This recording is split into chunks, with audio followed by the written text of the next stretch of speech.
Hi, everybody.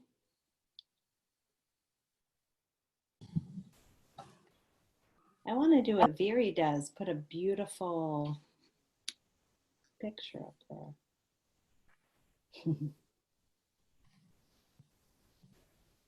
there. My apologies that my camera is off for whatever reason. Whenever I try to start video, it does this. And so, sorry. That's all right. My screen share still works. That's all that matters. We can see those beautiful things. Okay.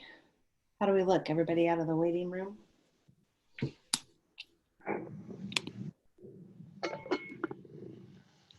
Oh, actually not. I can't do that because I need to get my board docs. Okay.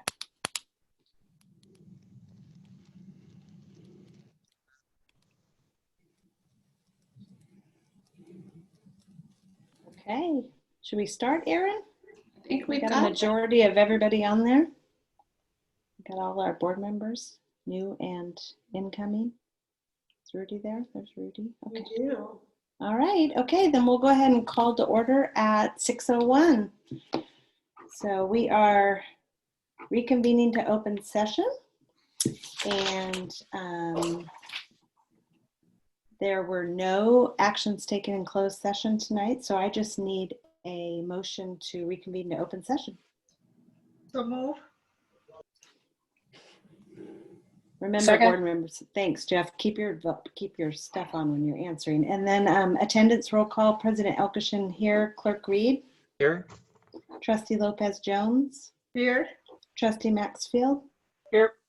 Trustee Galindo. And our fearless student representative, Brianna.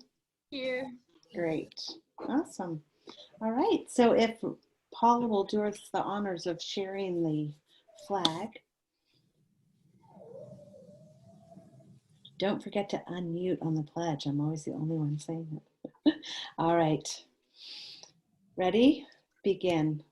I pledge allegiance to the flag of the United States of America and to the republic for which it stands, one nation, under God, indivisible, with liberty and justice for all. Great. Okay, so we are just approving and adopting the agenda. There's any changes, Erin? There are not. Thank you. Yay. Okay, perfect. So I'm just looking for a motion to approve and adopt the agenda. So moved. Okay. Second. I'm going to take Matt and all in favor. Aye. Aye. Don't forget to unmute yourselves. I got to hear a audible aye on the recording. Perfect. Okay. And next we read our district mission statement. We are a collaborative, culturally rich educational community where a rigorous and innovative curriculum prepares our students to be successful contributors to our global society. And then that brings us to our recognitions. So we'll start. The Board of Education recognizes students, employees, or members of the community who have received recognition for academic or athletic achievement or who have made significant contributions of any kind to the district. And today we are recognizing, let's just start off with the first one, which is Up Valley Family Centers, obviously for their continual support and partnership of the district student and families. And we have a very rich history of the Up Valley Center, formerly the Family Center, going back a long time with our schools. But I think that Erin has asked the principals to speak to the particular contributions that they've made at each of the campuses. So should we start with Raul? Do you want to start? Sure, I'll go first. Thank you. Greetings, everyone, and happy holidays to everyone. I just wanted to say that when we speak about the Up Valley Family Center, the term family really resonates with what we do at our school, because they really bring that family connection that the schools always strive to increase and do outreach. They really bring it onto our campus. The support that we get from them is really amazing, from the resources that they provide to our families and our students, to just the access as well and support for our families to be able to have access to our school. with Zach's leadership and the Marcella and everybody that's involved with the Up Valley Family Center, we always operate as a team, and we can always count on them to support us in the work that we do. I just want to thank them, and we couldn't do our job without. Nicole, you want to thank you, Raul? Go ahead, Nicole.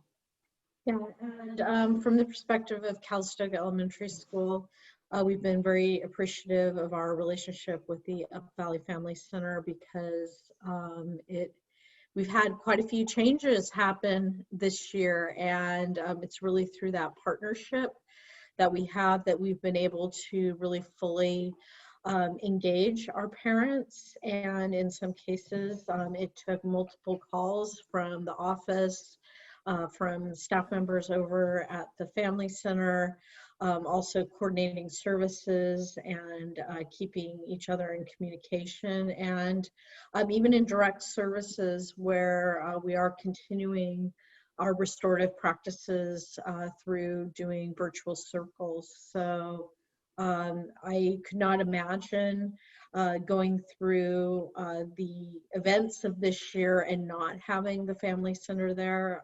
They've been very integral in our efforts to keep our community engaged in distance learning.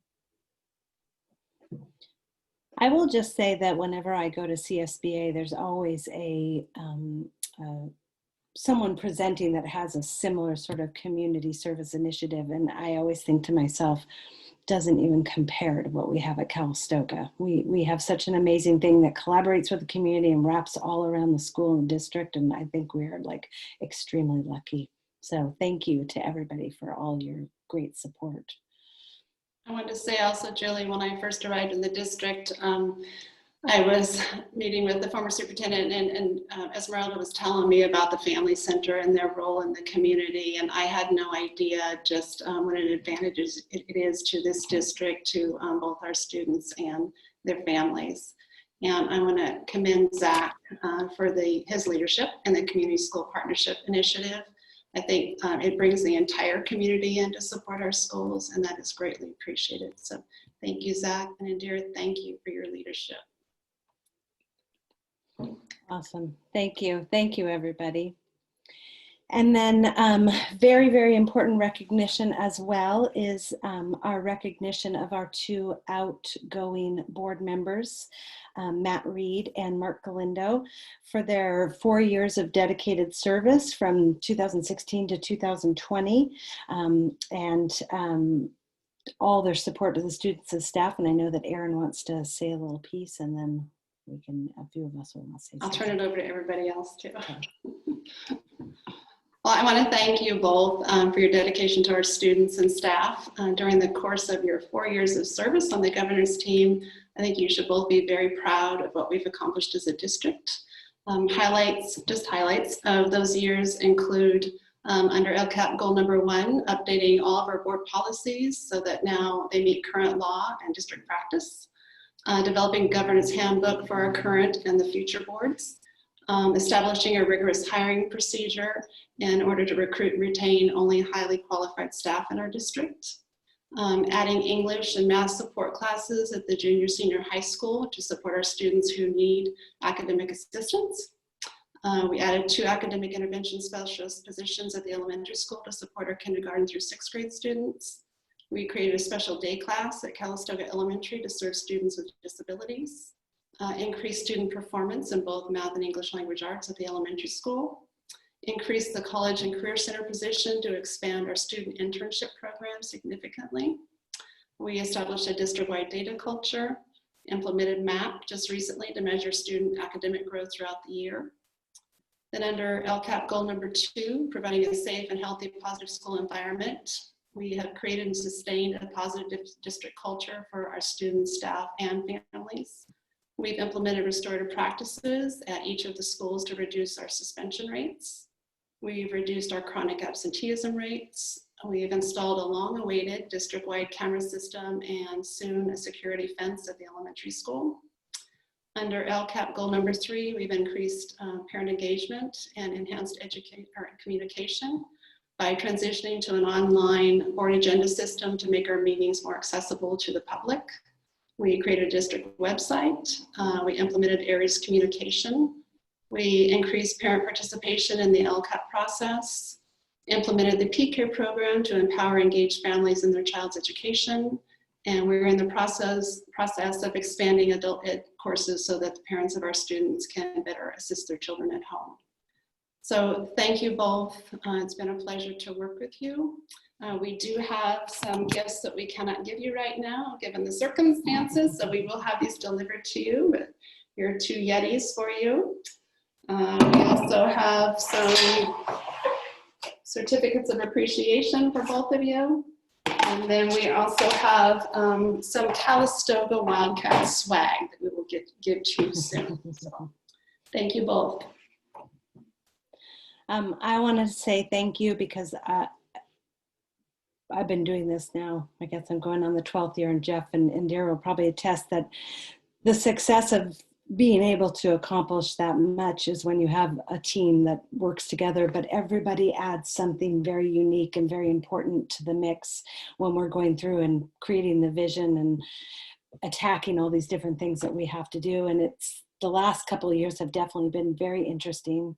I don't even know if you mentioned core common standards and just COVID. This has been a lot. So it was delightful to work with you both. And I just hope that you continue to go out there and steward for the students and be awesome ambassadors for the district, like I know you will.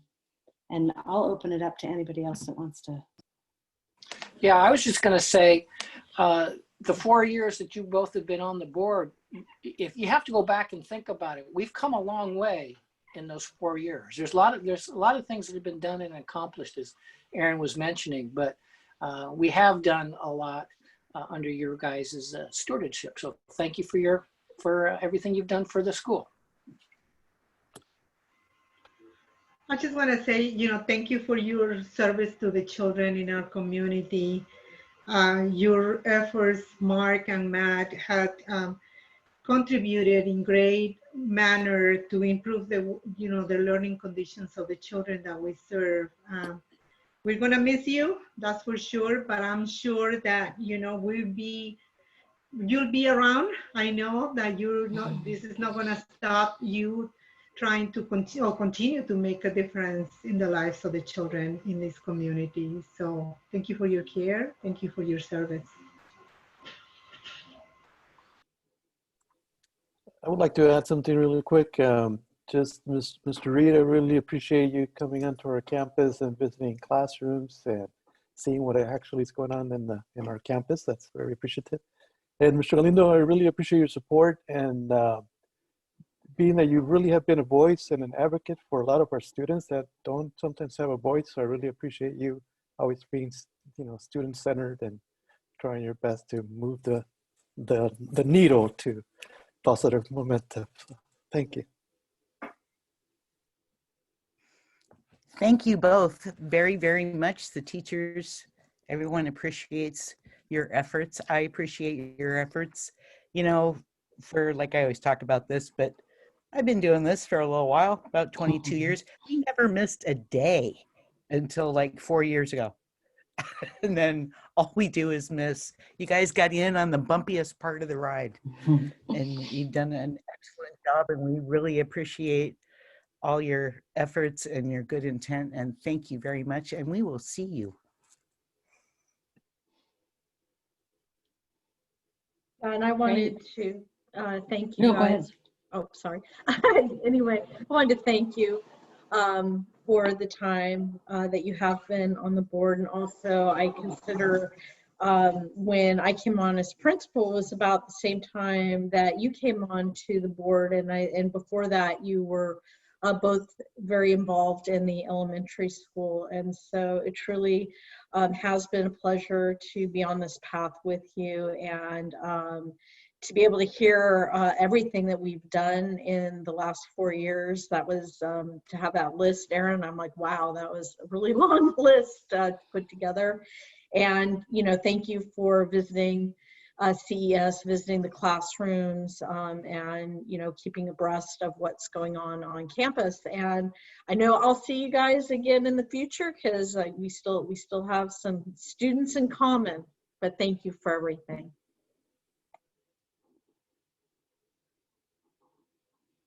Okay, I just want to make sure. Anybody else? Awesome.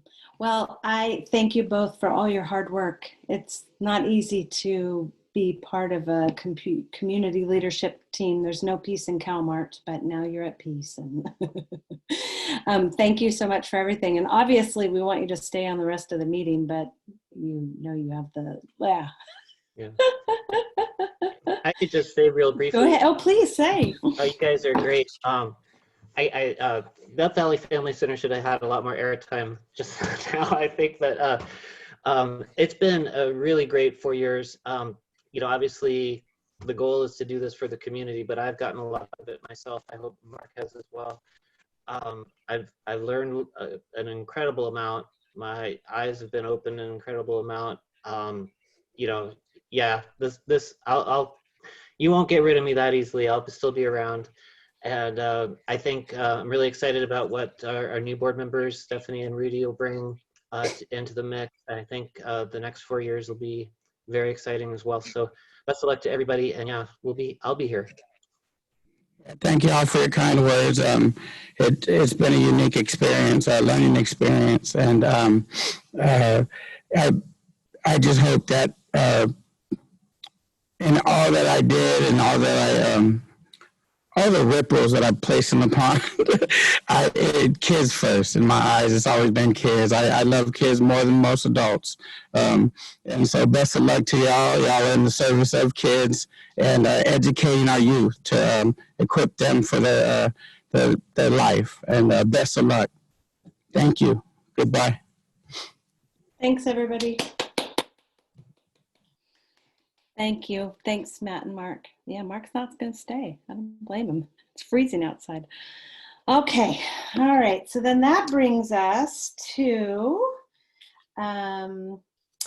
this is, okay. So now next on to the new board members, we have to administer the oath of office. So I think I will start out with Stephanie.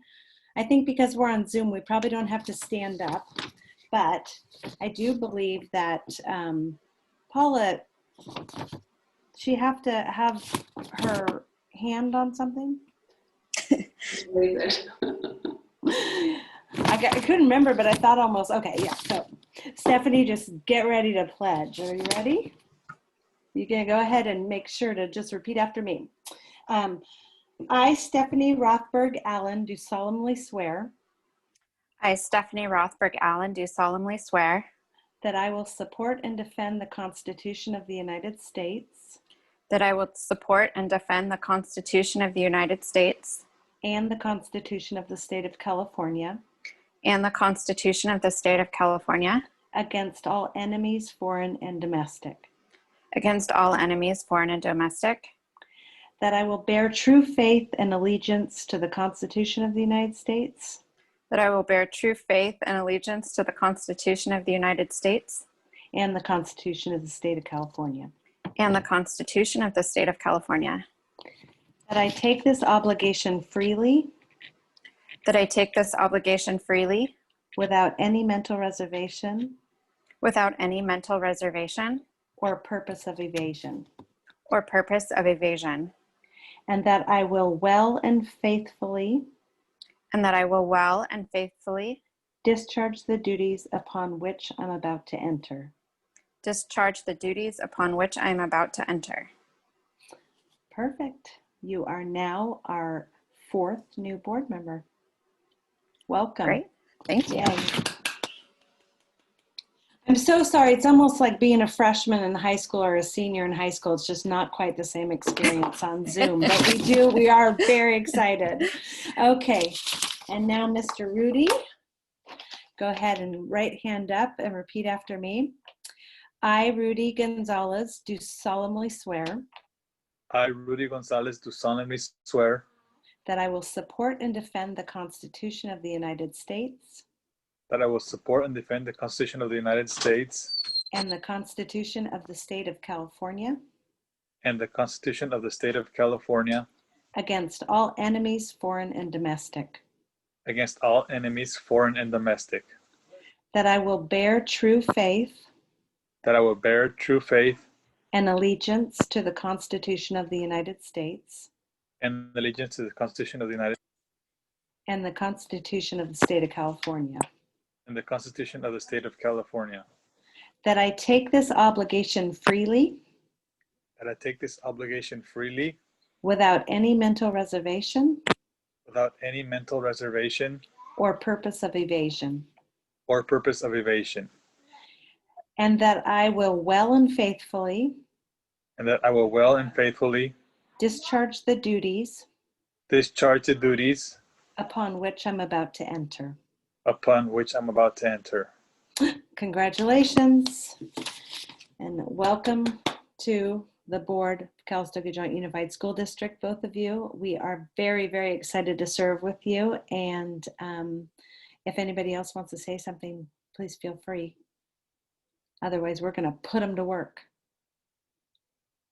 Yeah, okay. Then you're on. And I do promise you that when we meet in person, you do have a very special, cool plaque that has your name on it that will be at your spot in the table. So hopefully we'll be back before we know it. Okay.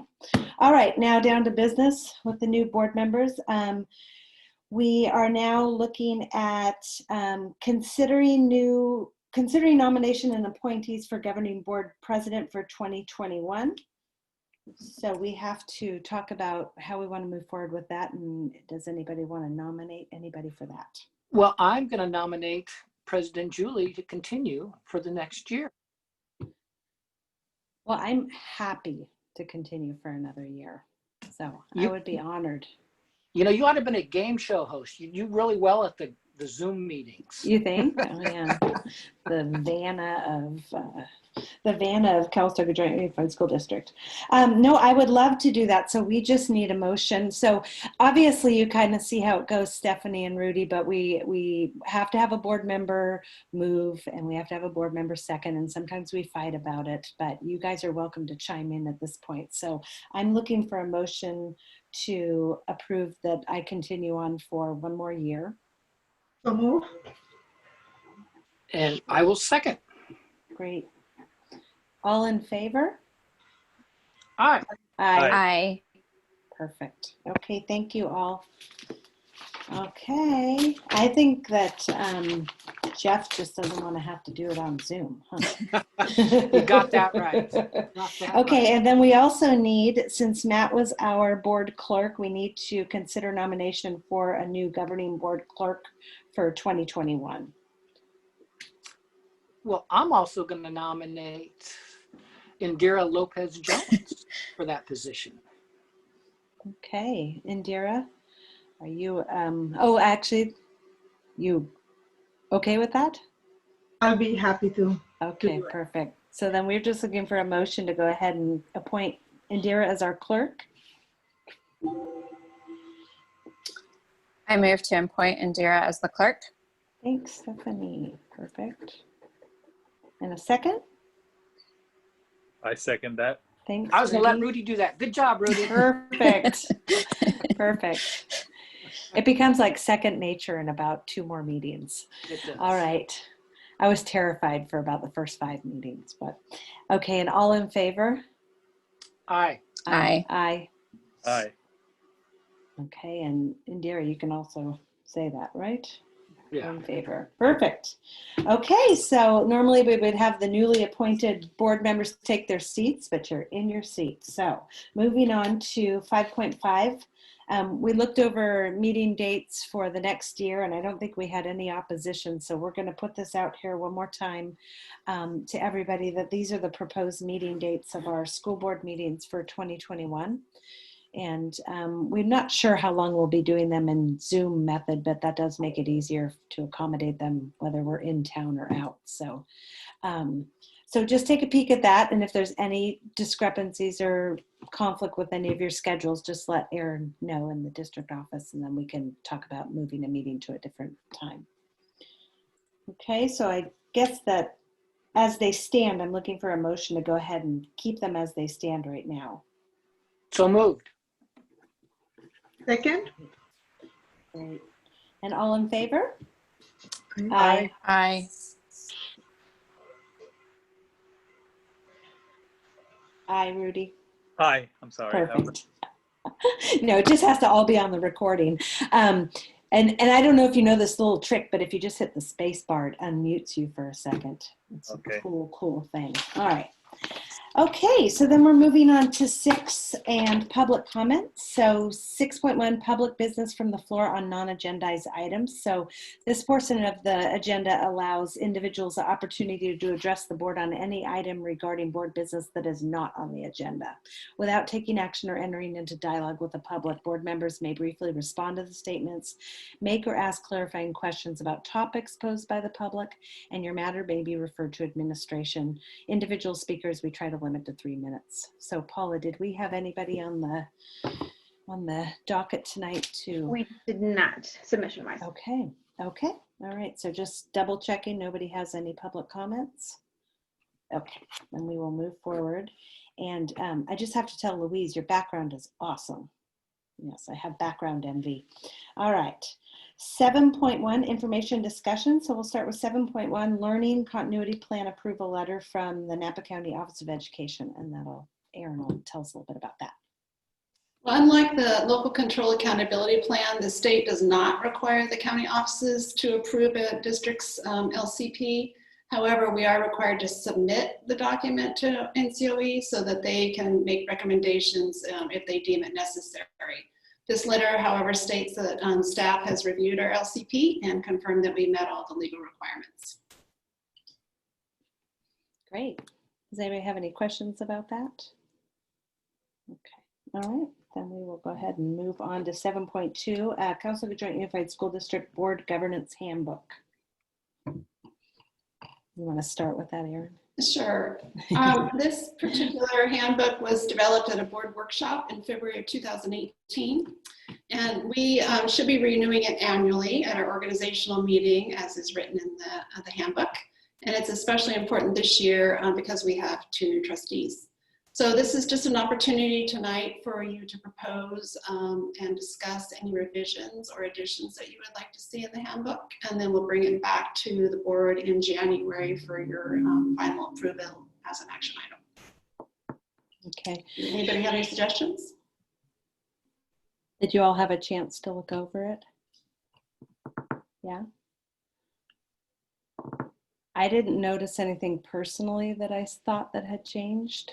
But if the new board members saw anything, no? One question I had, Julie, Go ahead. was currently the handbook does call for us to renew it every year.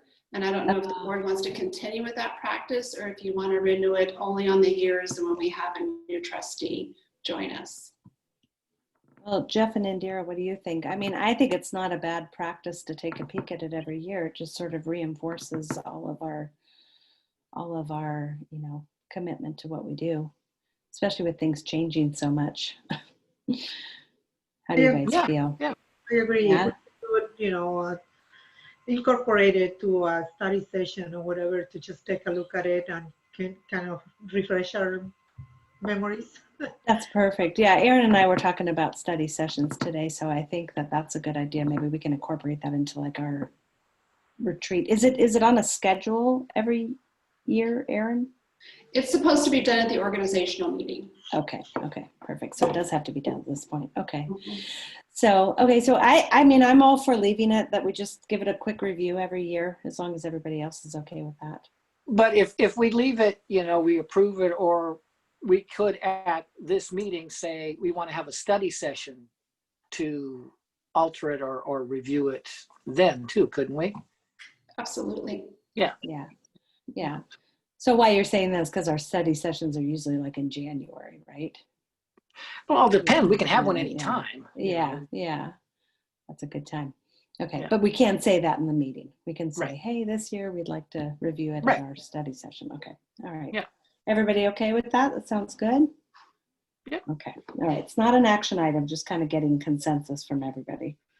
All right, then moving on to 7.3, Michael is going to share with us a little bit about athletic eligibility with this crazy new year.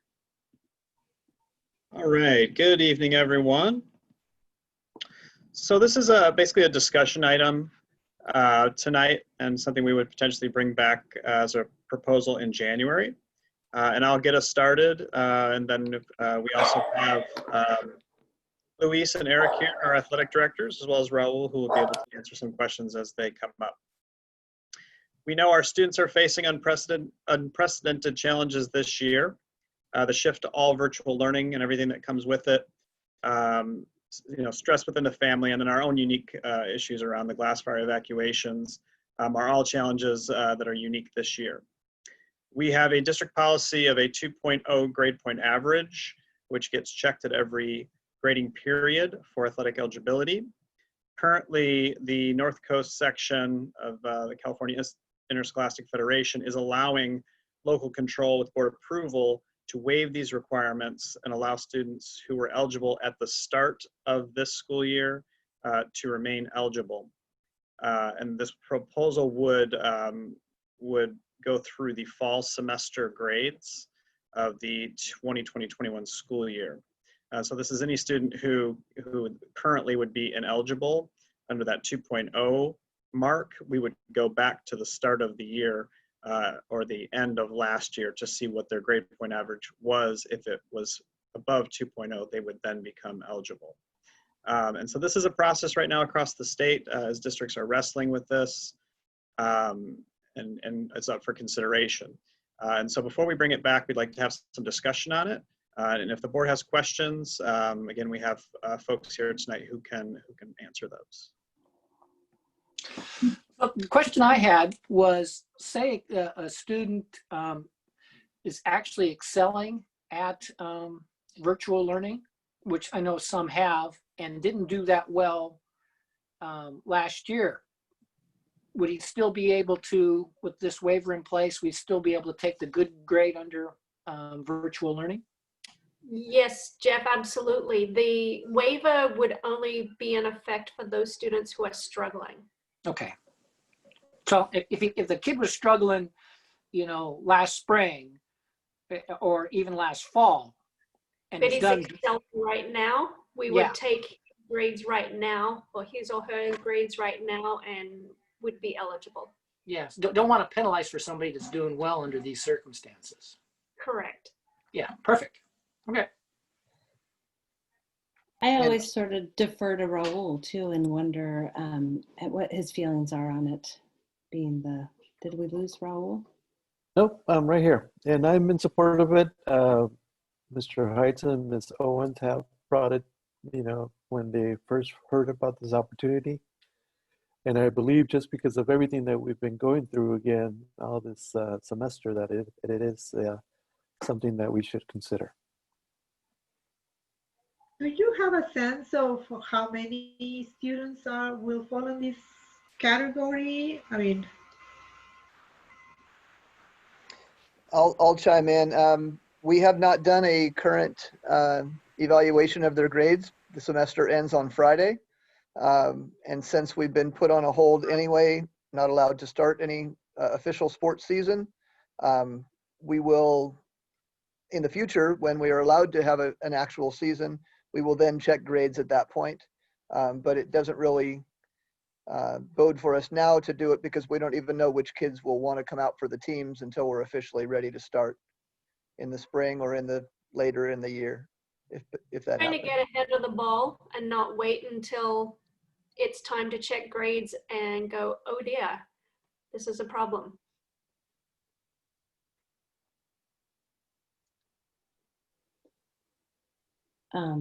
I think that it's going to give balance to a lot of kids that are going to need that balance. So I fully support that.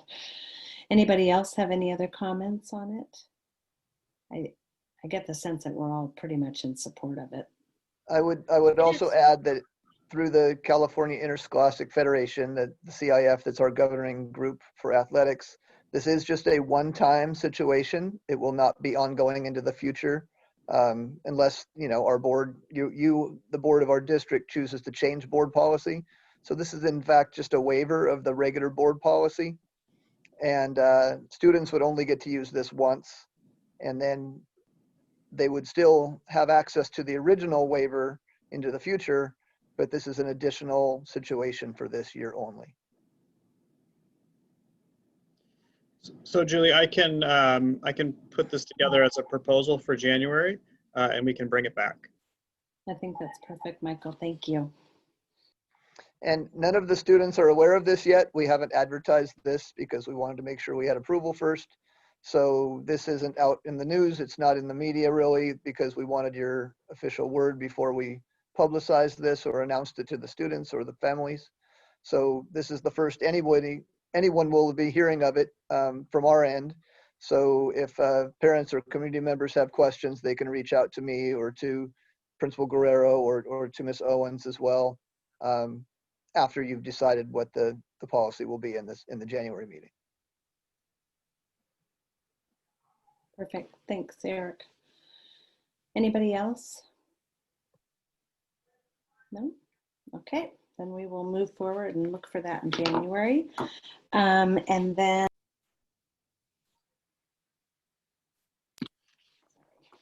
switch the page over too soon. So 7.4 board policies and administrative regulations, first reading. So I'm sure that we went over this a little bit with Stephanie and Rudy, but basically what we're doing is just reviewing our board policies a little every meeting. So we do a first reading, and then if there's any discussion items around it, then we do the adoption in the action items. A majority of the board policies and administrative regulations, the changes that are made are usually legal, and they're things that are being handed down to us by CSBA. So I believe that's the case with all of these, unless I'm wrong, Erin, right? Nope, that's correct. The only thing that is new, Julie, is the exhibit 1113. That's new, but the rest of the policies have been revised to reflect legal changes. Okay, perfect. Okay, so I know that you guys all had an opportunity to look at them in your binder. Does anybody have any questions about them? No? Okay. All right, perfect. So we'll just continue to do this at every meeting until we've gone through and made sure that all of our board policies are revised and up to date with either legal standards or what CSBA or Ed Code tells us. Okay, then moving on to reports. So 8.1, we will start off with Nicole and tell us what is happening at the elementary school. Well, good evening, everyone. For LCAP goal number 1, in December, the Calistoga Elementary School staff conducted a data dive in our preliminary map results. And this was a similar activity which was conducted by the data leadership team in November. And the CES teachers used data protocols to make predictions about school-wide data, to discuss what trends they were seeing in this data, and finally to look at how the initial data was impacting instructional decisions. And in January, the teachers will be sharing out successful practices that were informed by map results. And we'll also be looking at some possible interim assessments that could be used to assess students who are struggling in English language arts and math. For LCAP goal number 2, we are living kind of between two worlds. One is the virtual learning model that we're all in, but in the meantime, because we're waiting on those numbers, we are continuing to move forward for that transition for the hybrid in-person learning. Again, I want to give a shout out to Chris and his team. At CES, we now have a sick room, which is a mandated piece for in-person learning in the event that if we had a symptomatic student on campus. We also revised our ingress-egress meeting points to accommodate larger cohorts when we are permitted to go back to in-person learning. And we also redesigned our emergency evacuation area because basically when you have students leave the building, they have to be a certain distance from the building. And so what we did is originally our evacuation zones, we doubled up the classes. And in order to accommodate for social distancing, we've expanded the evacuation area to the field behind the handball courts, and we've color-coded it, and we're now placing teachers there so that it'll be one line in each section. For our LCAP goal number 3, which is increasing parent engagement and enhancing communication, last month, we conducted our parent conferences on November 10th, 12th, and 13th. And although these meetings were conducted in a virtual manner, teachers reported high levels of participation. And during these meetings, teachers explained student report cards and preliminary map results. And also, since our last board meeting, we've had 2 parent engagement classes in a virtual manner. The first in November was, the topic was trauma-informed practices, and we had 17 parents participate in that training. And in December, we looked at technology and breaking down the platforms, and in that class, we had 8 parents participate. So that's what's going on at Calistoga Elementary School. That's great. Thank you, Nicole. Gosh, so many things we don't think about spacing people apart, and yeah, that's amazing. Thank you for all that. Okay, and then now. Okay, so LCAP goal number 1, ensuring academic excellence for all students. In these reports, I often commend our staff for rising to the challenges of distance learning. This month is no exception. Our teachers and support staff have really shown flexibility and understanding for the many stresses our students have endured this semester. We have continued our conversation on grading, and I want to commend the staff on the participation in this collaborative process, which included a restorative circle to reflect on how we evaluate students during this distance learning style that we're doing. Our guiding principle continues to be to focus on what's best for our students. We're also continuing with our Context Home for disengaged students, which includes letters, phone calls, Zoom meetings, and even home visits. So we're hoping to get some more success in that regard. For LCAP goal number 2, to providing a safe, healthy, and positive school environment, I want to commend the work that our counselor, Ms. Craig Morales, is doing in promoting well-being strategies to our students through her website.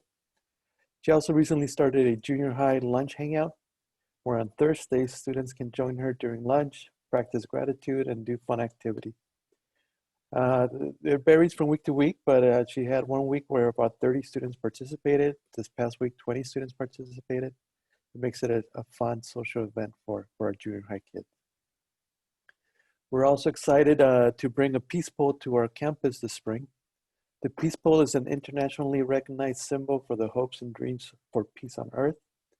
We'll be involving our gardening class, student leadership clubs, and ACE program in this process. And hopefully we'll be able to involve the school community as a whole. We could gather in bigger groups. I also want to thank the local Rotary Club for bringing this opportunity to Calistoga in our schools. I also want to make the board aware that we recently made the decision to have the color green as the only color choice for the graduation cap and gowns. Traditionally, our school has had both white and green as choices. But we know that whenever we change traditions, it could be hard. As a school community, we want to be inclusive of all our students, no matter their race, gender, or sexual orientation. And having different colors of caps and gowns based on gender is not aligned to this inclusiveness that we really want to promote as a school community. And in LCAP, goal number 3, increasing parent engagement and enhanced communication. Nicole mentioned this already, but also, want to give kudos to Monica Baldenegro, Vice Principal, in her work with promoting the Learning Upgrade app to our parents. The Learning Upgrade app is intended for adults learning English that want to improve their English and math skills. In a recent training of our parents, we had 35 participants. So that's great work that she's doing. And that's my report for this month. I just had a few questions because I've been thinking a lot about how this is so rough for the seniors, not knowing if they're going to go back in. I mean, hopefully we will. But has Michelle been doing some real active stuff in terms of their academic and college ready and transcript and all the different stuff that goes on for their senior year? Yes, absolutely. Michelle and Carla Server, of course, with the Career Center.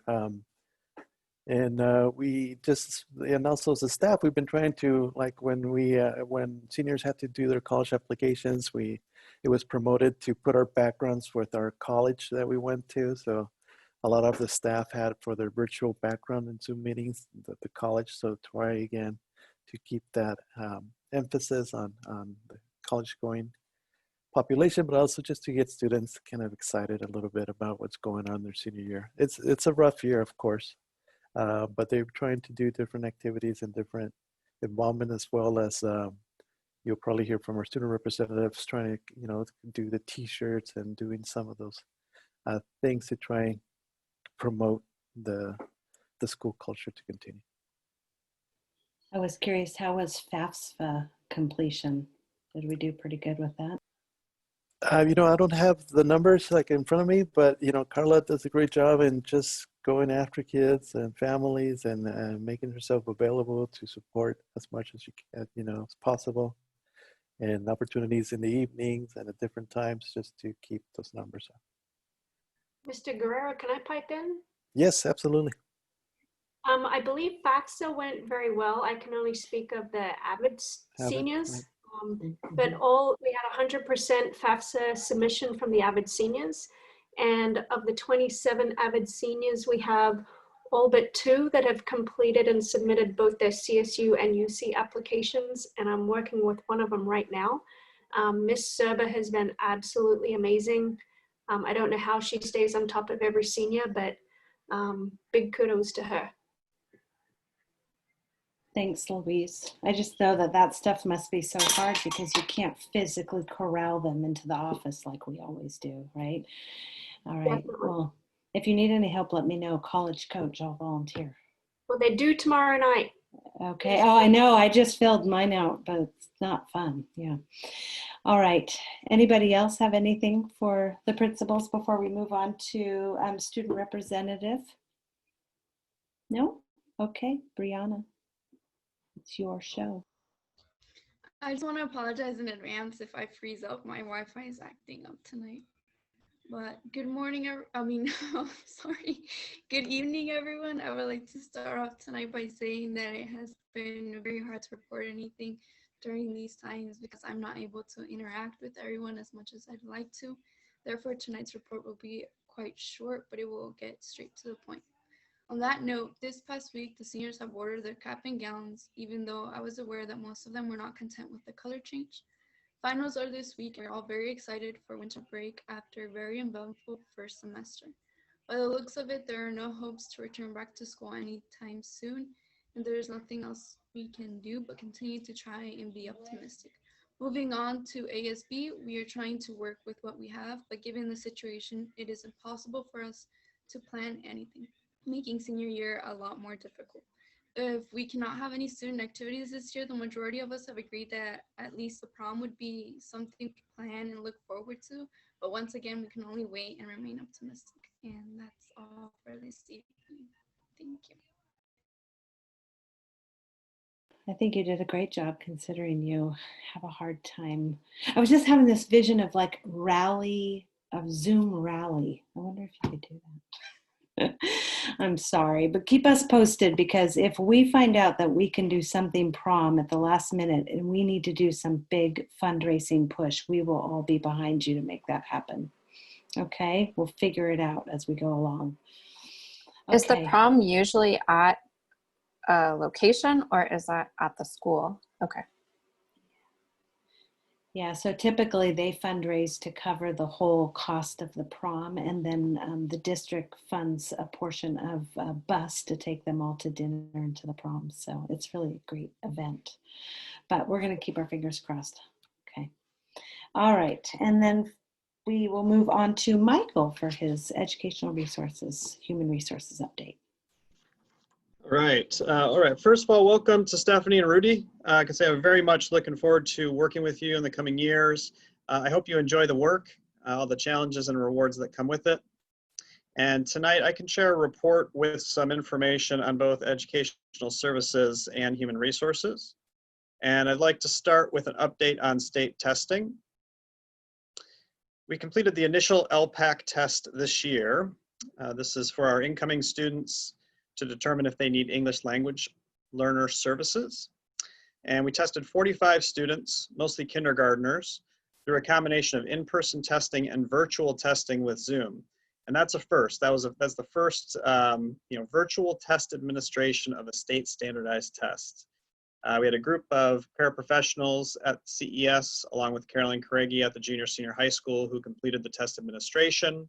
And really hats off to them for being persistent and figuring out how to administer a test in a different environment. And actually, I think the LPAC is probably the most difficult state test that we administer.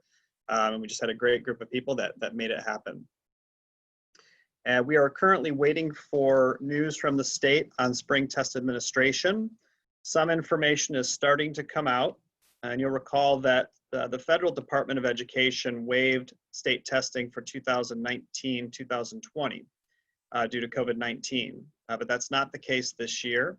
And we are preparing for CASP test administration and summative LPAC administration in the spring.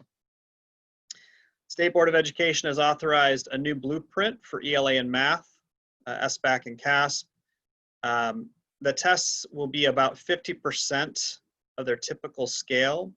And that means that it'll take about half the time to administer the test as it typically does, though we've yet to see the blueprint. That is news that we feel confident in. At this point, the science tests and the summative LPAC are slated to remain relatively unchanged, at least in scale. The physical fitness test has been waived. We at this point have heard that all tests will be available in person and virtual formats, depending on where schools are at the time of year in the spring for testing. And we'll see what becomes of that. I think virtual testing will raise questions around required rates of participation, test validity, and really the time it would take to administer a test if we're required to administer it in small groups virtually or individual. It also looks like the state will be looking to the Joe Biden administration's new educational secretary to see if changes happen there, and if state testing is ultimately waived for the 2020-21 school year.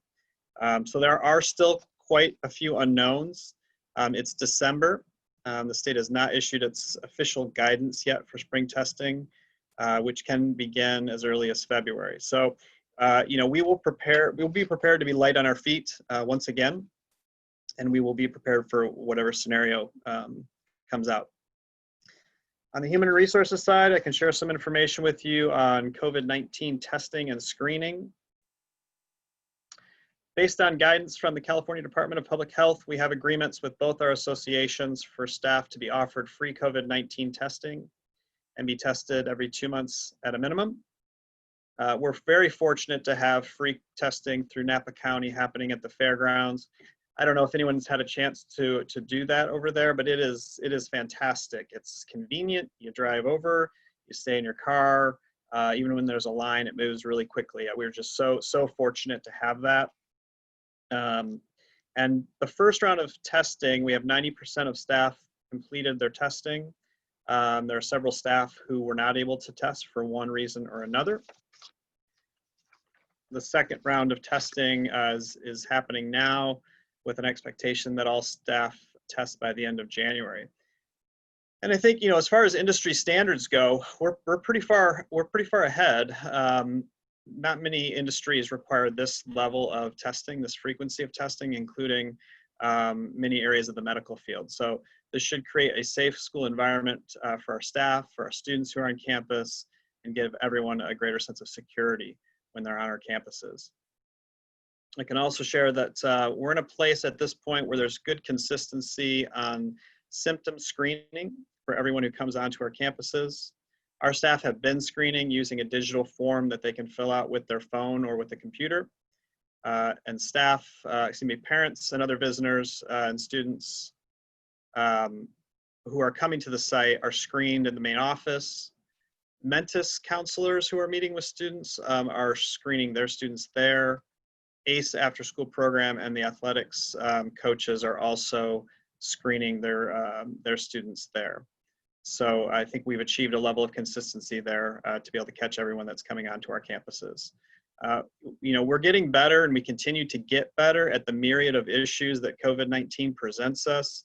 I don't anticipate that this is going to stop for some time. It seems like new problems come up that need to be problem solved, and then we need to anticipate new changes as they're coming our way. You know, there is a light at the end of the tunnel, but I think that this is going to, you know, continue to be with us, especially on the human resources side, to make sure that we, you know, that we're prepared for what's happening, and can continue to make sure it's a safe environment that's systematic for everyone that's on our campuses. That's the end of my report. Does anybody have any questions for Michael? Super good update, Michael. Thank you so much. I like your terminology, stay light on your feet. We've had to do that all around, haven't we? We're getting used to it. Okay. All right.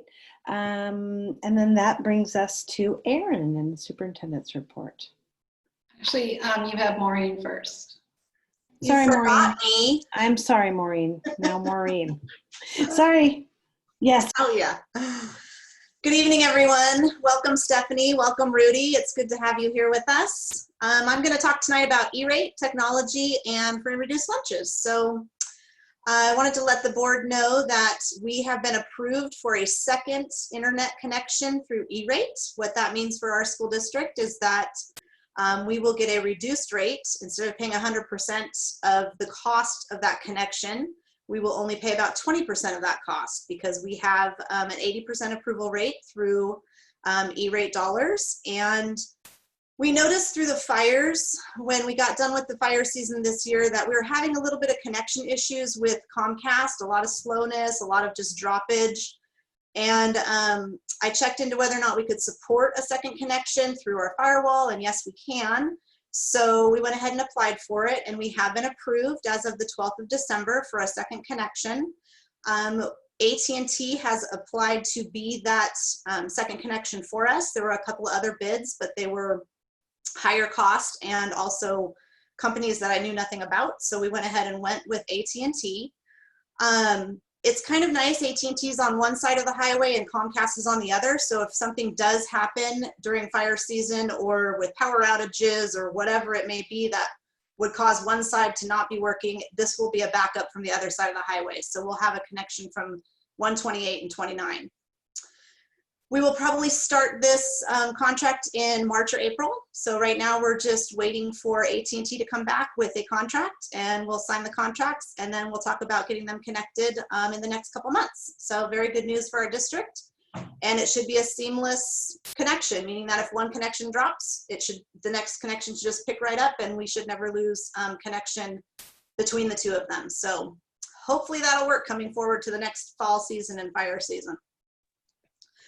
I just wanted to update you on our technology assessment and review. The last board meeting, the board did approve a contract to have our entire technology department reviewed and assessed for hardware, software, our staffing, and just an entire look at our technology department. And we did have someone come in at Thanksgiving break and do a complete inventory of all of our classrooms and all of our switches and all of our connections. And now we're moving on to staff surveys. Hopefully I'm going to get a staff survey out tomorrow to our teachers, just a little quick 5-minute thing about technology. And we'll have some cabinet members doing a survey assessment, and then we should have a finalized report to the board in January. So hopefully by then we'll have a very good detail of where we are currently with our technology department and where we see ourselves going as a district, not only immediately, but in the next couple years. Free and reduced lunches, the USDA and CDE have approved free lunches to all students under 18 or all children in our community under 18 through June 30th. This is fantastic news. But what it did for our district is it didn't motivate families to apply for free and reduced lunches, and we need those applications in place in order to qualify for LCFF funding for supplemental and concentration grants. And we also need it just to apply for any grants. And we have a high clientele of free and reduced lunch students, so we want to make sure that we're getting what we need from those applications. So this wasn't happening just with Calistoga, it was happening all over the state. And CDE decided to let school districts make phone calls to qualify free and reduced families in order to have them be able to report on our CalPADS reports as a free and reduced lunch. So Rosa got on the phone and called over 65 families last week. We had over 87 students that qualified that were not on our list. So this has been fantastic news. We're now more in line with where we were last year. We were very low in our numbers prior to those phone calls. So I wanted to just shout out to Rosa for her hard work on that. And right now we are sitting at about 79% of unduplicated account students. And last year we were at 80. So those phone calls helped tremendously. And those unduplicated accounts include not only free and reduced lunch students, but foster students and English language learners as well. Just an update on meal distribution this week. We're going to be distributing meals just like we do every week, Monday, Tuesday, Wednesday. Wednesday they go out to different sites around the community. But with the meals that everyone's getting this week for this week's meals, everyone will also be getting a dry goods box, I guess, of dried goods. We're going to be giving out pasta, beans, oats, almond milk, dried fruits, juice boxes, tuna, different sauces, and then some fresh produce that's shelf stable. And this is to get families through the next couple weeks of Christmas break, because we're not going to have a meal distribution then. So we're kind of, anybody that's going to come and get meals this week is going to get not only this week's, but they'll get that dry good box as well. And that's all I have for you tonight. Maureen, Jeff, question about the technology review and report. Yes. Last year at CSBA, in person, not virtual, but there was a forum on having a district Wi-Fi that this one school district applied for, so they wouldn't have to have hotspots. I was wondering if that's going to be part of the review that this technology team is looking at, because it might be beneficial and cheaper for us to have our own Wi-Fi that we can control to have access to some of these kids without having to use Verizon or AT&T with a hotspot. Yes, and that's something I can definitely have them include in the report, as if it's even feasible or not. I don't know in the city of Calistoga, but we can definitely look at that. Right. You know, there's things to do with the broadband and the signal and things like that. But it is accessible. I just don't know about the cost. Now, this one district in the Inland Empire, which was a ways away, it was the only way that they could work to have all students have access to the internet, affordably, and they made it work. So I just want to make sure that's part of the report. They take a look at that. May not be feasible, cost effective, or whatever, but I think at least we should review that. Definitely, yes. Thanks. Thank you. Thanks, Jeff. And then you know how inventory control is near to my heart. Will that be part of the report? Yes, it will. We have come a long way on inventory, let me tell you. We've spent the last month or so really getting a handle on, because we've ordered so much product also because of COVID, we've really spent some time getting a handle on where we are with all of our technology equipment. So yes, we're moving in that direction as well, as far as knowing where everything is and how much we have of everything. Great. Okay, anybody else? Questions for Maureen? No? Okay, now it's Erin and the superintendent's report. Sorry, Maureen. Thank you. I met under LCAP goal number 1. I met with Julio Ogwin and Jeannie Kerr last week. They both currently serve as St. Helena Unified School District board members, but Julio is also the executive director of the Preschool for All program, and Jeannie serves as the treasurer. So that nonprofit organization supports early childhood education by providing parent education, offering scholarships to those underserved St. Helena families, who are kind of caught in the middle. Those are the families who cannot attend state preschool because they're not income eligible, but yet they can't afford for their child to go to private preschool.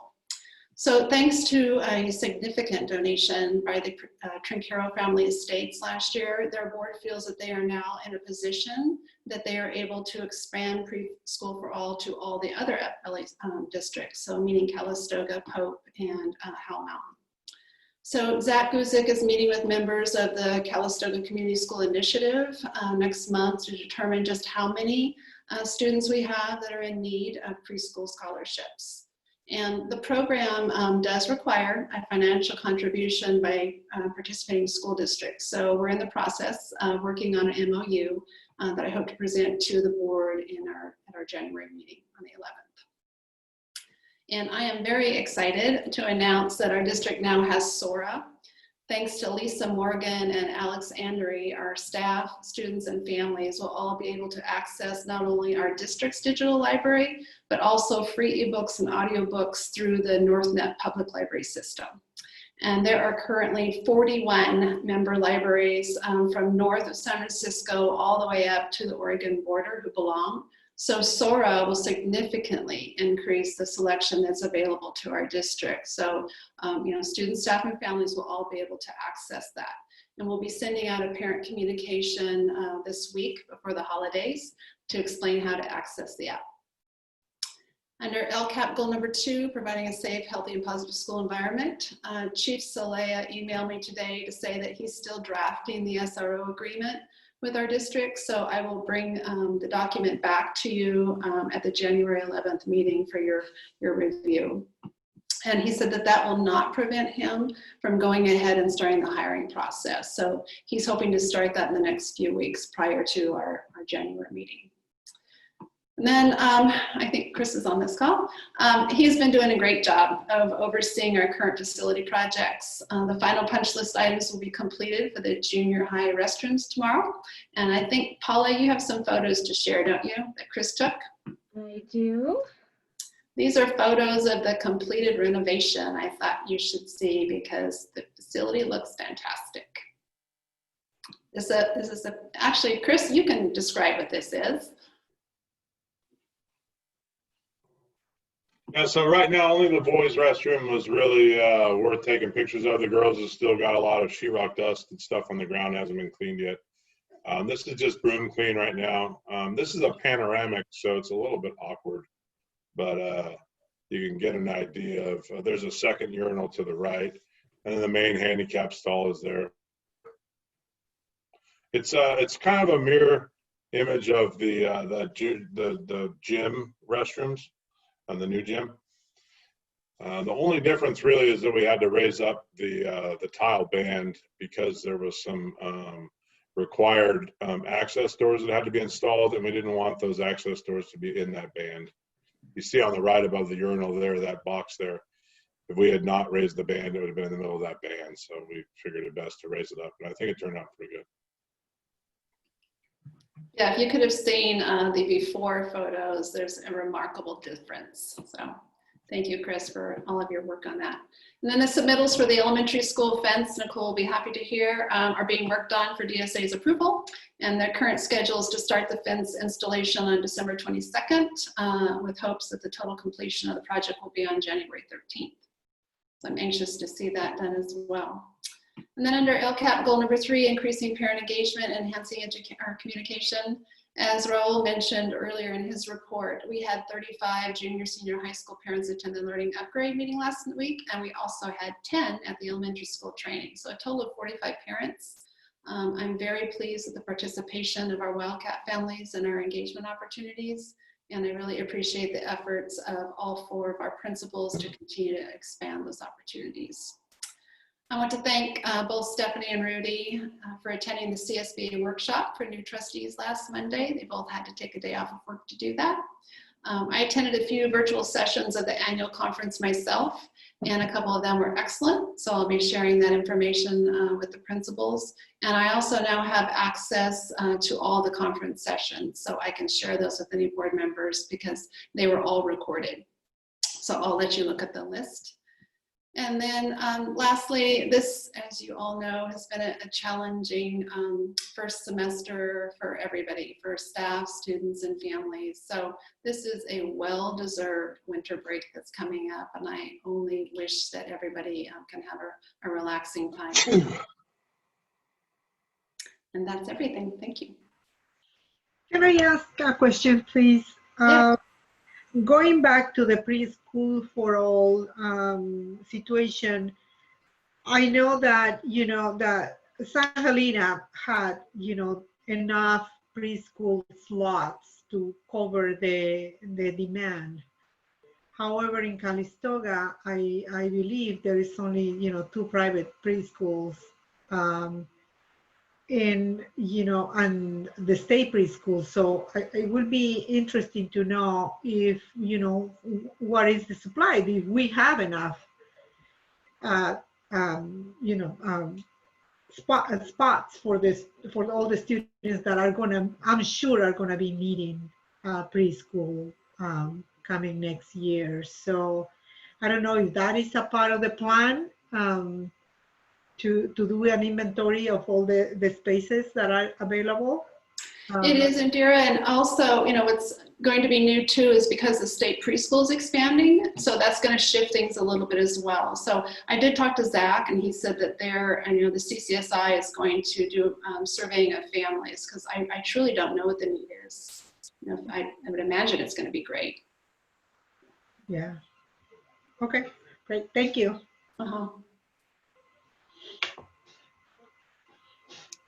Anybody else? Questions? Thank you, Chris, for all the hard work. It looks beautiful. And thanks, Erin, for all the reporting. And then that brings us, hang on. Let's do it that way. That brings us to the consent agenda. So I know that Rudy and Stephanie probably learned this in their one-day session, but basically the actions proposed for the consent agenda are deemed routine in nature. So we enact them all in just one motion. So there's no real separate discussion of any of the items unless one of the members of the board or audience or staff requests specific items to be removed. So if you see something on the consent agenda and you feel like you want more information or you don't feel comfortable just approving it with everything, then by all means, when we come to this point, say, you know what, I just kind of want to pull that off and let's talk about that a little bit. Okay, so never feel intimidated to do that. Because generally those are all routine in nature, but every once in a while we pull one out and say, wait a minute, we just want to talk about it a little bit more. So with that, I will just ask if anybody had anything that they wanted to discuss, and if not, then I'd look for a motion to approve all of that that's in the consent agenda. Julie, I would like no, go ahead. From voting on the consent agenda because I have a conflict with the register list. Okay, perfect. Thanks, Indira. All right. Anybody else? Any questions? Make a motion to approve the consent agenda. I'm just looking for a second. Second. Thanks, Stephanie. Great. And all in favor? Aye. Aye. Aye. Aye. And we are going to say that Indira has recused herself. Perfect. Okay. Oh, that's a roll call vote. Sorry. Trustee Elkishan, aye. Trustee Lopez Jones. No. Aye. Yeah. Trustee Maxfield. Aye. Trustee Gonzalez. Aye. Trustee Rothberg Allen. Aye. And Student Representative Rubio. Did she go? I think she hopped off. She hopped off. Okay, perfect. No problem. Okay, and then that moves us to action items, the fun stuff. So how action items work is protocol for action items includes staff presentation, questions from the board, public input, deliberation by the board, and voting by the board. And during public input, we try to keep it to a 3-minute time limit per person. So this is the fun December item. First interim financial report. And take it away, Maureen. I'm glad you think it's fun, Julie. Paula's going to share the presentation with the board.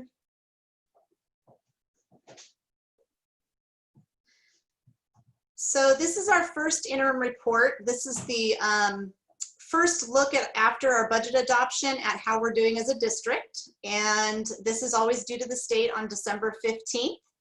And so what I'm going to share with the board tonight is just the changes since budget adoption and what we've done with COVID funding and COVID expenditures. And we'll talk a little bit about multi-year projections. So go ahead and move forward, Paula. And you can go to the next one. So this is just a look at our general fund balance. Our general fund is where we do most of our operations in the school district. We also do have other funds like the cafeteria fund and a capital outlay fund for building. But tonight this report's going to talk about our general fund.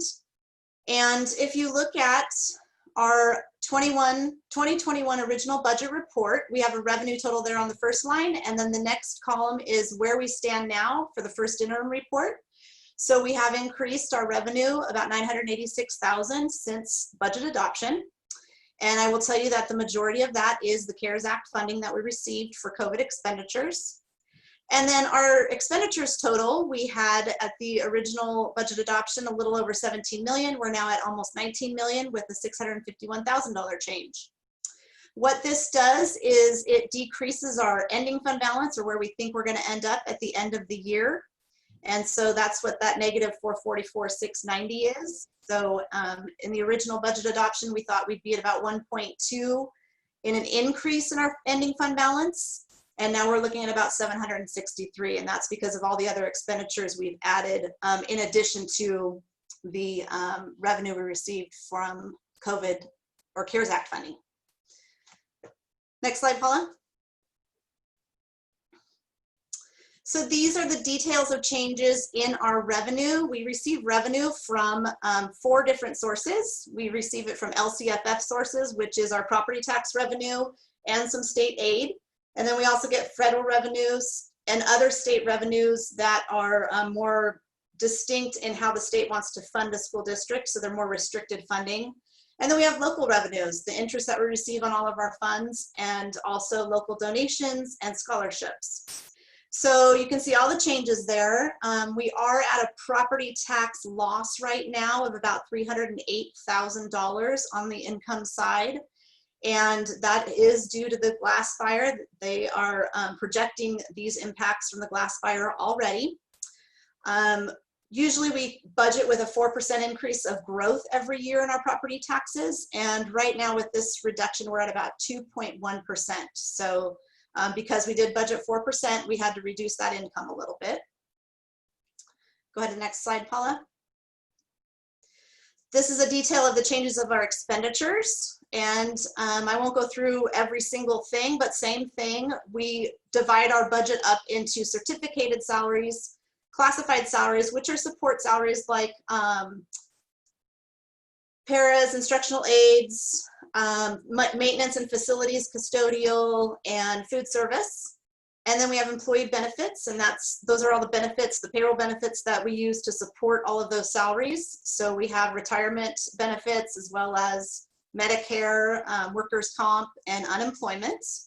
And then we have a book and supplies area, as well as a service and operatings area and a capital outlay area. So we have increased our certificated salaries over 186,000, and that was due to we didn't have our academic 4 through 6 teacher in the budget when we adopted it, so that has gone into the budget, and then as well as a temporary teacher that's been hired since budget adoption, and then just some minor adjustments to salaries as well. Teachers are able to turn in units after the summer months, and some teachers do come back and say, hey, I've taken so many units, I have enough to move over a column, and that gives them a pay increase. Our classified salaries have increased a bit. Most of this is due to just extra duties for COVID things and professional development for our paras and our instructional aides. And then of course the benefits have increased, and a big piece of this is we have to, within our general fund budget, establish a liability for STRS. And so we have to establish both an income and an expenditure side, and there's usually a big difference between years, and so that's where you see that $212,000. It's definitely in and out. It doesn't cost the district any money, but it has to be shown on our books. Books and supplies, we have a big increase here, and a lot of that is due to our COVID-19 expenditures. We've purchased over $406,000 in COVID equipment, and we have an additional set aside of about 107 to get us through the rest of the year, not knowing how much more we will have to buy depending on what happens in the next few months. The other net changes to that category are about 22.5, and a lot of that is we have leftover money from certain restricted funds, and we reapply a budget to them for spending in this year if we didn't get to spend it last year. We have services and operating expenditures. These are also related to mostly COVID things such as professional development, instructional software, apps for iPads, that type of thing. And then we did increase our local donations by about $40,000. And we reduced in other areas of our services and operating expenditures for a total of a little over $203,000. At the beginning of the year, we had zero budgeted for capital outlay. And then we decided with the COVID money, we were gonna be able to do some fencing. And we also installed auto flush valves and faucets in our bathrooms. So that increased our capital outlay budget by about $252,000. Next slide, Paula. This is just a list of some of the expenditures we have included in the budget from our CARES Act funding and COVID funding that we received through the federal government and state government. And as you can see, we did some extra nursing stuff. We've done PPE equipment, physical distance, signage, all the typical things that we need to do now because of the COVID regulations and guidelines we have to follow. We did do MERV 13 filters in all of our classrooms, as well as providing an air scrubber for the classroom. And we did provide some additional food service equipment, thinking that we might be able to deliver breakfast to classrooms over at the elementary school. Again, we talked about the touchless faucets and sinks. We purchased digital thermometers for the classrooms and offices for when people do come to campus, and when students come in, they can actually just put their hand under the digital thermometer instead of having to have the gun of the digital thermometer pointed at them. And then we have some hand washing stations that we installed, so there's more hand washing availability for all of our students and people on campus. Next slide, Paula. And then on the kind of the instructional side of things for COVID expenditures and distance learning, we provided all kinds of technology equipment with devices and hotspots and external monitors and keyboards and everything that we could think of that a teacher might need in their classroom to help them with distance learning. We've purchased tons of software, different software licenses for all different shapes and sizes of what teachers want to teach with in the classroom. So we've done an extensive purchase there with software. With this federal funding, we were able to hire additional classified support staff to take care of things like getting Chromebooks ready to deploy or clerical support. So secretaries can call home and talk to parents regarding, you know, distance learning things. And we've even been able to take a position that we would have on our books in the general fund, like to be a driver, but they're not driving because there's nowhere to drive students right now. We can take that position through these funds and be able to have that person do more clerical work and support and have that position help in other areas that may be needed for our district. We provided a lot of professional development for both our classified and certificated staff for both distance learning and social and emotional well-being of students. So that's been some good ways that we've spent the CARES Act funding money. We have additional tutoring budgeted for hours for students, and we've hired an extra FTE custodial support at the junior senior high. So now they have support continually through the day over there for custodial.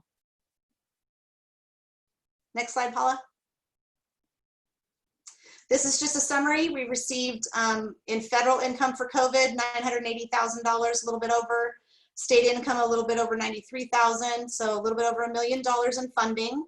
We have 1.3 budgeted, and that is all of the things we just talked about as far as expenditures go.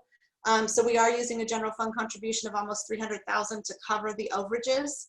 A lot of that is to do so we could do the fencing, and then again, I talked about that 107,000 we have kind of put aside just in case we have other expenditures this year due to COVID. Next slide.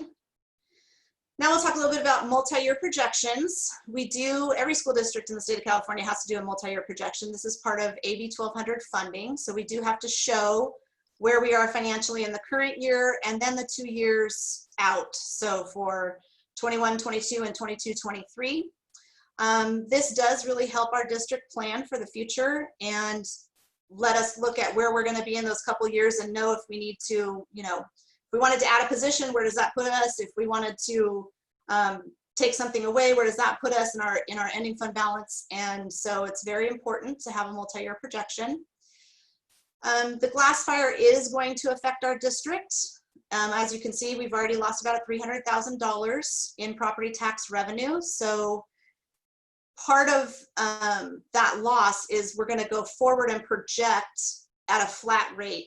So I talked about before that we used a budget of 4% growth. That 4% growth is now going to turn into 0% growth because we're not sure what's going to happen in the next couple years.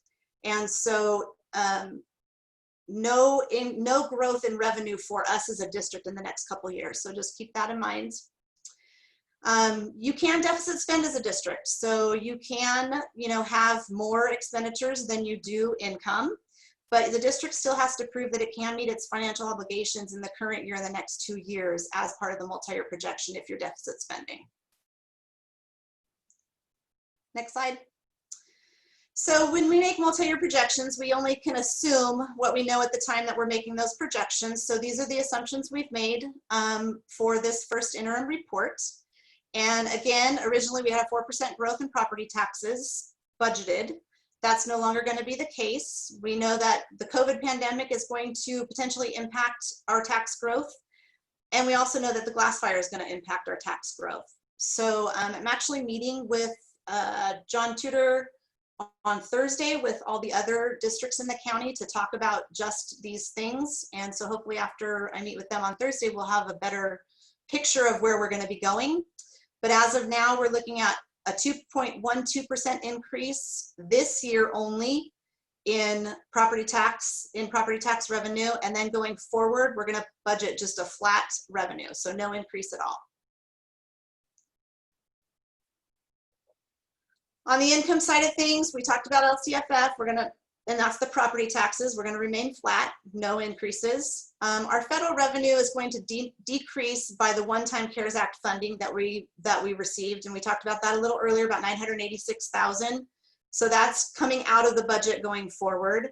And then we have small reductions in our different federal programs: Title I, Title II, Title III, and Title IV. State income is going to decrease because of the CARES Act funding as well. We got about $79,000 in Prop 98 funding, and then about another $15,000 last year. That's part of carryover this year, and that will no longer be in the budget because we'll be spending that. And then local revenues are going to decrease just because we take out all those one-time grants and any other one-time funding that we get in. We don't put those into the projections going forward, so we don't rely on one-time funding in multi-years. So we have a total income decrease in the next year of $1.1 million, a little over that. And that's reflected in 21, 22, and 22, 23. On the expense side, we always assume that teachers are going to move in steps and columns on the salary schedule because that's how our salary schedule is set up.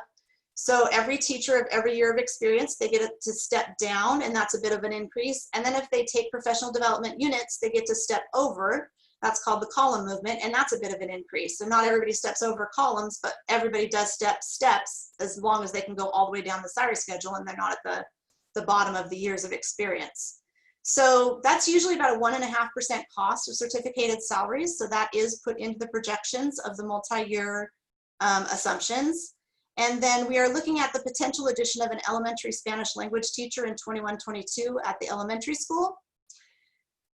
Classified salaries, same thing. They increased by about 1.5% for step movement. They don't have necessarily columns, but they do have steps. And then we have a potential addition of a community liaison position in the 21-22 school year. So those assumptions are in the multi-year budgets.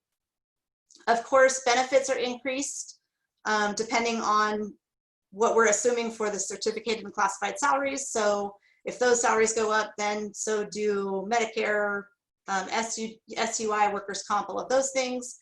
And STRS and PERS, we saw a little bit of a reprieve this year in what we're paying in employer contributions, but those reprieves go away in the next 2 years. So that's going to provide a big cost to us in the multi-year assumptions. On the instructional materials side, we take out all those one-time things that happened in this year so they don't go forward in the multi-year assumptions. And then we provide about a 2.5% increase in purchasing costs overall, just because the cost of doing business does go up. On the service and operating budget side, we do an increase for the utility cost increases. I kind of take a look and see how utilities have increased over the years, and I apply that same kind of percentage going forward. We have a UPI increase of about 1.73 on all professional services because that cost does go up on a yearly basis as well. And then again, all those one-time costs from COVID this year have all been taken out in the multi-year assumptions. Capital outlay, same thing. That capital outlay that I talked about earlier for the fences and the flush valves and things like that, that goes away in 22, 23, and 21, 22, and 22, 23. And so we don't have any capital outlay budget for the next couple years. And then I did increase the general fund transfer to our capital outlay fund by about $150,000. We decreased that a little bit last year because of COVID expenses. And I want to be able to, because we're going to be having building coming up pretty soon, we need to really start building that fund back up. And so this is just kind of going back to where it was originally, I want to say 2 years ago. So that transfer has increased in the multi-year projections. So when we get to the end of doing all of our income and expenditures, we want to make sure we assign what we have left over to certain obligations that we know we want to commit to, or certain obligations that might be only one-time funds that we don't want to spend as ongoing funds. So that's what you see listed here. We have STRS and PERS future obligations of about $300,000. When those funds go up, as far as what we have to pay for employer contributions, we can use some of this money. And then we have technology, infrastructure, devices, equipment. I'm assuming when we get this technology assessment and review back, we're going to have to invest a little bit in our technology. We have really old switches. We have really old servers. We probably are going to have to put a little bit of money into our technology program. We always want to keep something aside for emergency maintenance projects. We have something called MAW funding, and this is on the special ed side of things because we do a medical administrative activity where our speech teachers and our school psychologists can give a time accounting of what they do. We actually get federal dollars back for that piece of work that our special ed department does. And so this is considered pretty much one-time funding. We don't want to put this into our ongoing funding, so I keep that kind of set out. And we don't know what we're going to get from year to year. So when we budget it, I budget it according to what we've actually already received. I don't estimate any kind of budgets.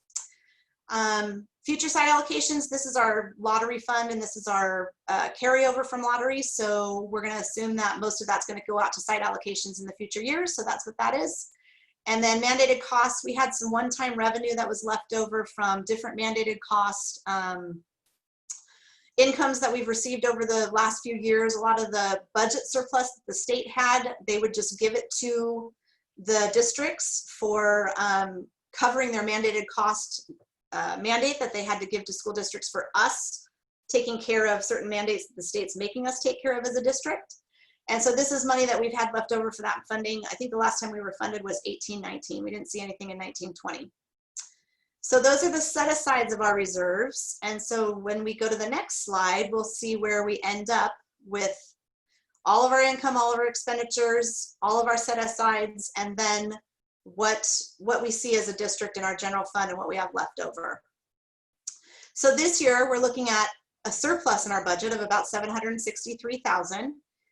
And this surplus is there because we did have a lot of CARES Act funding and we were able to move some expenditures from our general fund that normally would pay for new iPads or new Chromebooks. We were able to use our CARES Act funding for those things. And so as you can see in the next 2 years going forward with such a deficit that we're going to be carrying, that $763,000 is really needed to increase our ending fund balance so we can get through the next 2 years. What you're seeing here is very typical of other districts right now as well. We're all kind of doing the same types of things. We're trying to know that these next 2 years are going to be rough due to COVID, due to our economy, for us due to the fires. And so we really want to make sure that we can use our dollars now and in the next 2 years to get us through. So we're looking at, in 2021, about a 27% reserve, and then going down to 22 next year, and the year after that going down to 15. If I went out even another year, we probably wouldn't even make our minimum reserve. So this is all going to change because it always does. This is just a first look at it for this part of our school year. But the reason we want to make sure we have some reserves is because we are deficit spending in the next 2 years. Very important to have reserves to get through that. And then they also help with cash flow, and they help with getting us through payroll, and they help with our monthly expenses. And it helps us not to have to go out and get a loan to have cash at certain points in the year. So we want to concentrate on keeping our reserves as high as we can at this point. Next slide. So the next steps, tonight we have the presentation of the first interim, and staff is recommending approval of the first interim because we will meet our financial obligations this year and in the next 2 years. In January, well, actually we're going to do it in December now, but we will be meeting with Napa County Assessor's Office and going through where we think our property taxes are going to end up based on COVID and the glass fire. And then in February, March, we start budget planning for the next year. So we start pulling together what we think our enrollment's going to be and what all of our different department budgets are going to be.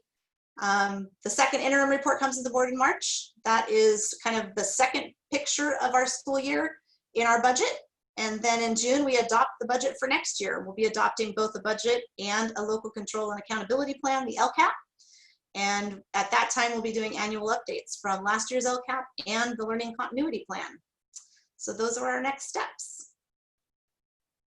Does anyone have any questions for me?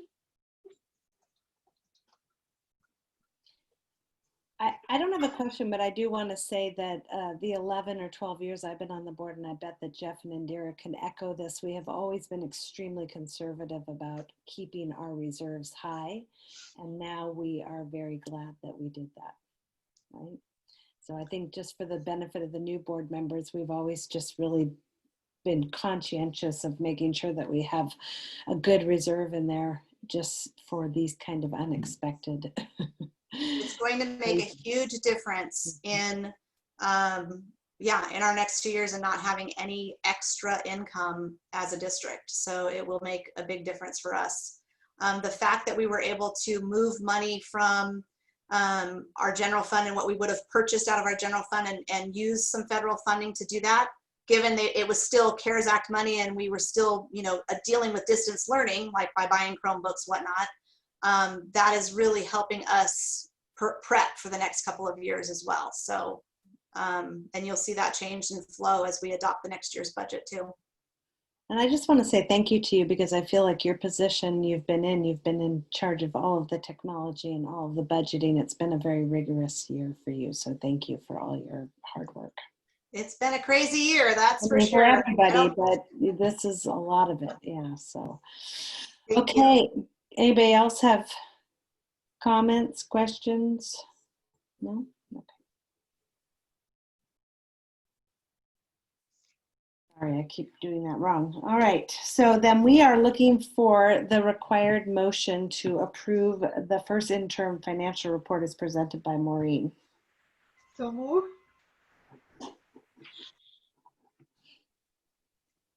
Anybody want a second?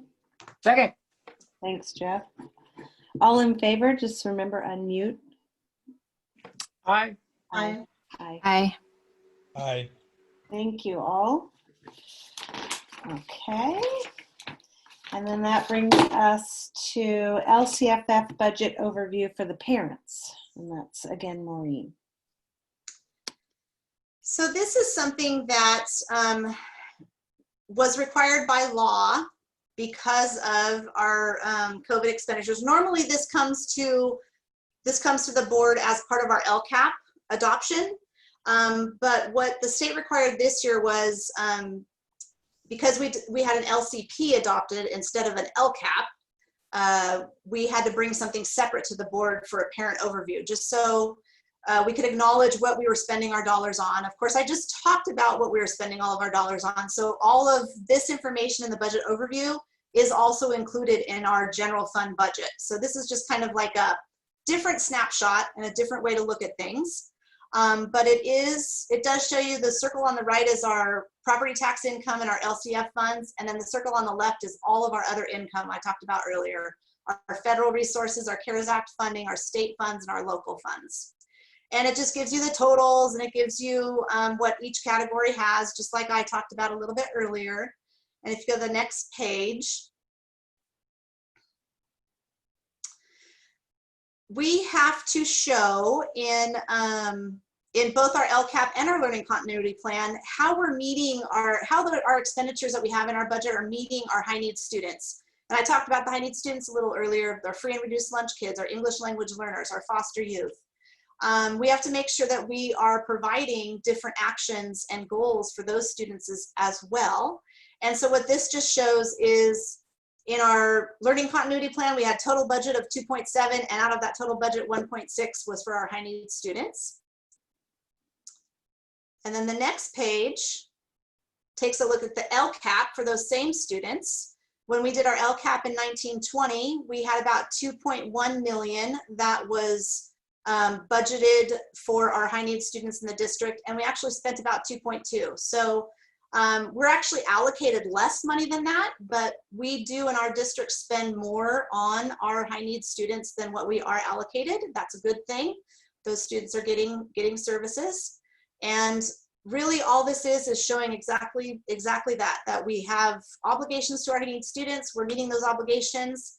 And as a big overview of our income, you can see that we got lots of money in CARES Act funding. And that's pretty much all I have about the parent budget overview, unless people have questions.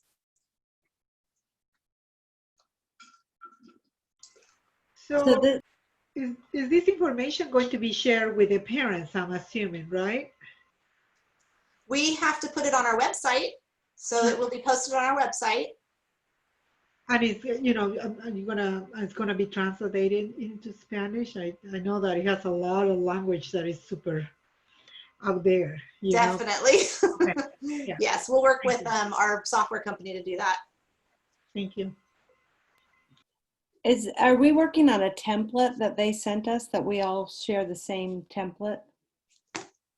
A lot of districts, yes, a lot of districts use the software and the template. Some districts don't. It's an Excel spreadsheet as well. So some districts just use an Excel spreadsheet, but we do have our software through DTS that does the template for us. Okay. All right. Anybody else? Do we think it's worthwhile to send it out via just Aries also, or no? Just put it on the website. Yeah, I think putting it on the website's fine. Normally, like I said, normally it's just part of the LCAP. So we'll put it right next to the LCAP on our website. Anybody else questions before we look for a motion to approve that? Okay, so then I'm just looking for a motion to approve the budget overview for the parents. So moved. I would like to second. Okay, all in favor? Aye. Aye. Aye. Did we lose Stephanie? No, I'm here. Aye. Okay, sorry, Stephanie. The boxes keep getting all, okay, perfect. Great. Perfect. Okay, and then 10.4, the initial sunshine proposal from CAT to the district for our collective bargaining negotiations. And Michael, take it away. Yeah, I don't have a lot to add other than what's there in the proposal. It's we've negotiated a lot with CAT over the last several years with COVID, hybrid, 2 years of full negotiations, basically. they've been productive, but I think we're probably both looking forward to something that this year is a little more limited in scope. Michael, thank you also for all of that, and Kathy and Miss Lassen. You're always going to be Miss Lassen to me. Okay, perfect. So I'm looking for then a motion to go ahead and approve the initial Sunshine proposal. Come So on. moved. And second? I'll second. Thanks, Stephanie. And Julie, I just want to thank Kathy and Patty both for being here. I don't know if they want to share anything, but I want to thank them for attending tonight.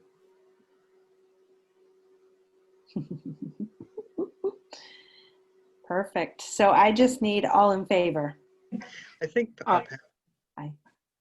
Aye. Aye. Perfect. Go ahead, Michael.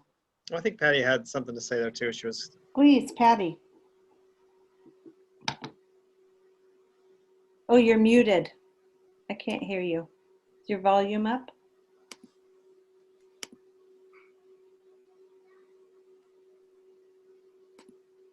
Doesn't seem like our mic's working. Uh-oh. Looks like your microphone's not working. Oh, Zoom. I know. Shoot. Sorry, Patty. Paula, can you go in and see if you can unmute her? There. Say hi. Nope. Yeah, I think it's the mic. Sorry, Patty. Darn technology. Sometimes American- if they exit and re-come on, the mic will start working. Yep. Say it again. So sometimes if they exit the Zoom and re-come back on, then the mic will work. You have to go into the Well, I'm not sure what she's going to say, but I could add that we are having a winter cheer luncheon at both sites this week to promote happiness and peace. So Wednesday is at CES, and Kat is like footing the bill. Oh, how about that for everyone? Wow. Merry Christmas. Good. We needed some happy up, so we're happying up. And we have some collaboration at CES. We have a CSCA. Yes. And also our basic Sunshine Committee. It's my old ring. You can have them if you want. Perfect. Okay. Sorry, Patty. I'm sorry that we couldn't hear you.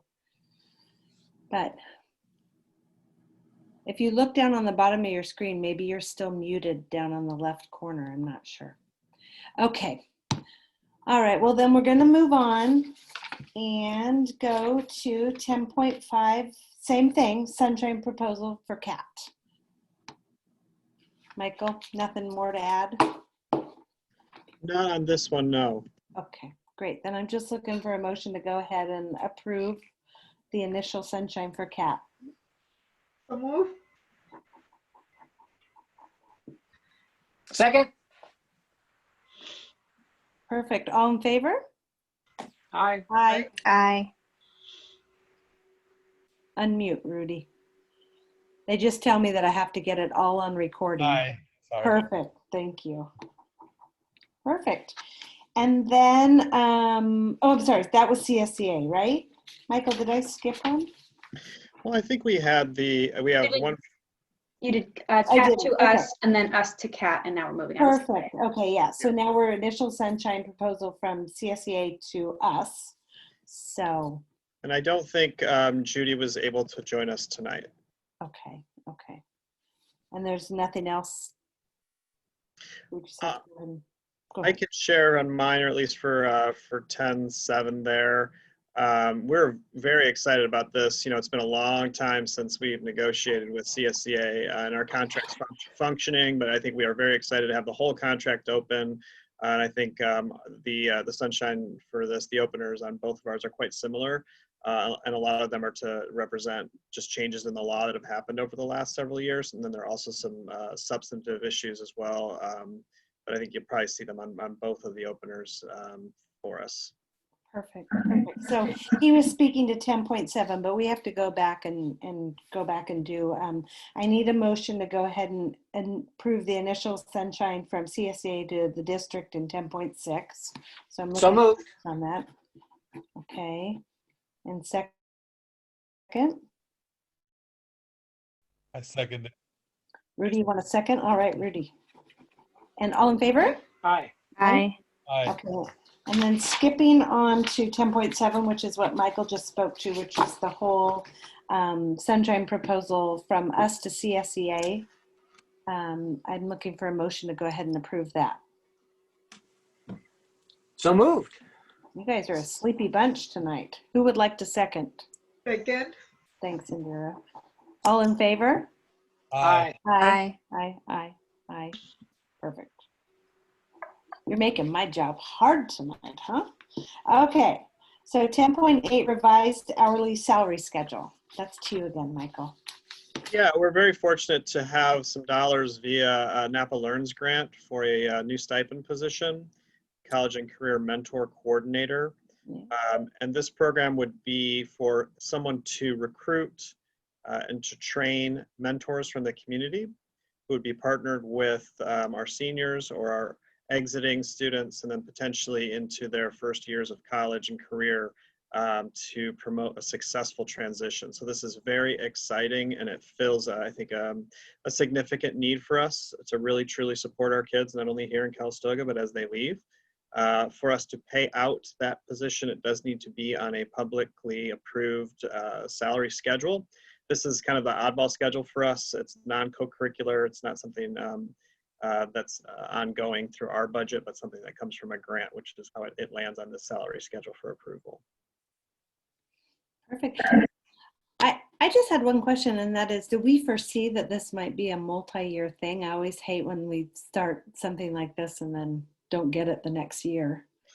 Yeah, that would be the hope. And I think that, this could potentially be part of a community liaison position if that were to come to fruition. And if not, we would have to look for other avenues. But yeah, the idea would not for this to be a one and done. I think the work that will go in this year into starting to build this program, to recruit, to start to ritualize the training process, to start with this year's senior class this year, but then to expand, all that stuff's going to take more than 1 year. Right. Agree. Awesome. Well, that's an awesome program. So I am just looking for a motion to go ahead and approve that. So moved. The revised. Thanks, Jeff. Second? Second. Thanks, Stephanie. And all in favor? Aye. Aye. Aye. Aye. Perfect. Okay. So that was it, right, for that one? Sorry. Yeah, perfect. Revised hourly schedule. So then 10.9 is board policies, and this is what we reviewed last meeting. So we had 2 board policies that we reviewed last meeting, and now we are just looking to adopt those. So if there's no question on those from the 2 new board members that weren't here last time, I would just be looking for a motion to go ahead and to adopt the board policies. Or Erin, did you want to speak to it at all? There were no changes, Julie, from the last meeting, so thank you. All right. So just looking for a motion to adopt those. So moved. It's hard the first meeting. I didn't do anything the first meeting either. You got to get your bearings. Okay, all in favor? Aye. Aye. Perfect. Thanks all. Perfect. Okay, and then that brings us to 11 closing items. So board meeting calendar. Our next meeting is going to be the 11th of January, then February 8th, then March 8th. And right now we're just planning on doing them all via Zoom. So if anybody has any conflicts with that, we just have to make sure we have a quorum, which is 3. And then 11.2 tentative future agenda items, we'll be looking at the school accountability report cards and comprehensive school safety plan. And then there's no need to reconvene to close session. And I am going to ask one of the new board members to do what is our favorite motion. Looking for a motion to adjourn.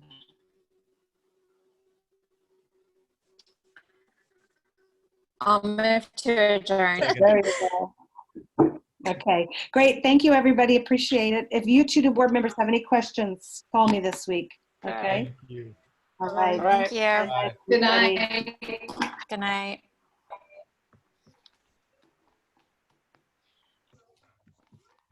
Paula, thank you for making the writing on the thing.